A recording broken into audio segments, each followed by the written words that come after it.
कार्तिक मास महात्म्य कथा अध्याय 5। प्रभु मुझे सहारा है तेरा, जग के पालनहार। कार्तिक मास महात्म्य की कथा करूं विस्तार। राजा पितृ बोले, हे नारद जी, आपने कार्तिक मास में स्नान का फल कहा है। अब अन्य मासों में विधि पूर्वक स्नान करने की विधि, नियम और उद्यापन की विधि भी बतलाइए। देवर्षि नारद ने कहा, हे राजन, आप भगवान विष्णु के अंश से उत्पन्न हुए हैं, अतः यह बात आपको ज्ञात ही है। फिर भी आपको यथाचित विधान बतलाता हूँ। अश्विन माह में शुक्ल पक्ष की एकादशी से कार्तिक मास के व्रत करने चाहिए। ब्रह्मा मुहूर्त में उठकर जल का पात्र लेकर गांव से बाहर पूर्व अथवा उत्तर दिशा में जाना चाहिए। उसके बाद जो मनुष्य मुख शुद्धि नहीं करता, उसे किसी भी मंत्र का फल प्राप्त नहीं होता है। अंततः दांत और जीभ को पूर्ण रूप से शुद्ध करना चाहिए और निम्नलिखित मंत्र का उच्चारण करते तोड़नी चाहिए। हे वनस्पते, आप मुझे आयु, कीर्ति, तेज, प्रज्ञा, पशु संपत्ति, महाज्ञान, बुद्धि और विद्या प्रदान करो। इस प्रकार उच्चारण करके 12 अंगुल की दातुन ले। दूध वाले वृक्षों से दातुन नहीं लेनी चाहिए। इसी प्रकार कपास, कांटेदार वृक्ष तथा जले हुए वृक्ष से भी दातुन लेना नहीं चाहिए।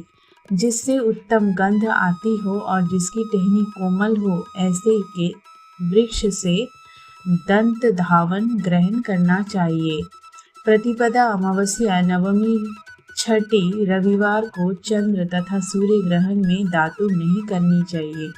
तत्पश्चात भली भांति स्नान करके फूल, माला, चंदन और पान आदि पूजा की सामग्री लेकर प्रश्नचित व भक्तिपूर्वक शिवालय में जाकर सभी देवी देवताओं की अर्घ्य, आचमन्य आदि वस्तुओं से पृथक पृथक पूजा करके प्रार्थना एवं प्रणाम करना चाहिए। फिर भक्तों के स्वर में स्वर मिलाकर श्री हरि का कीर्तन करना चाहिए।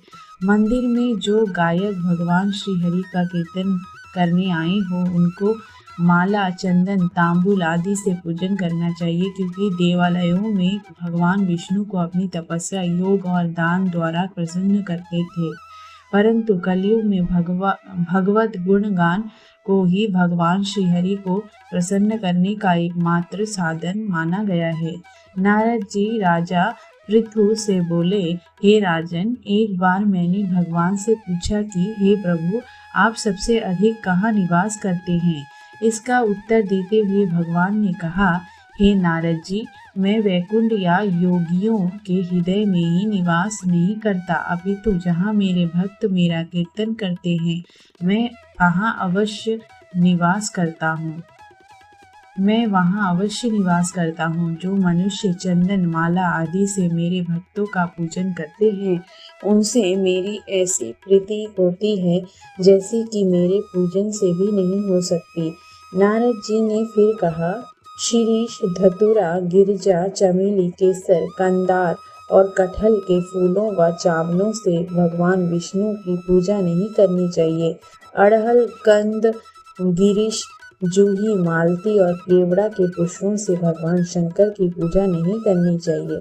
जिन देवताओं की पूजा में जो फूल निर्दिष्ट है, उन्हीं से उनका पूजन करना चाहिए। पूजन समाप्ति के बाद भगवान से क्षमा प्रार्थना करनी चाहिए। ऐसी प्रार्थना करने के पश्चात साष्टांग प्रणाम करके भगवत कीर्तन करना चाहिए, श्री हरि की कथा सुननी चाहिए और प्रसाद ग्रहण करना चाहिए।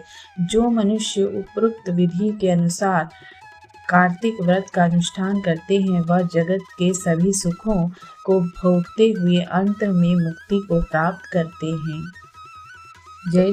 कार्तिक मास महात्म्य अध्याय 5 इति। ओम नमो भगवते वासुदेवाय नमः।